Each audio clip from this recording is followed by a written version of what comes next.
You ask Tiger to solve. This deals with linear equations with one unknown. The final result is x equals -8. Let's solve it step by step. Simplify the expression. Expand the parentheses. Multiply the coefficients. Simplify the arithmetic. Group all constants on the right side of the equation. Subtract 14 from both sides. Simplify the arithmetic.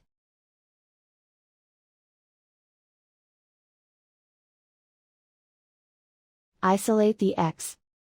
Divide both sides by -16. Cancel out the negatives. Simplify the fraction.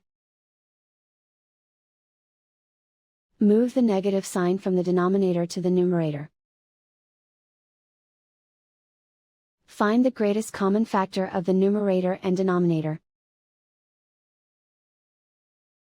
Factor out and cancel the greatest common factor. And so the final result is x equals -8.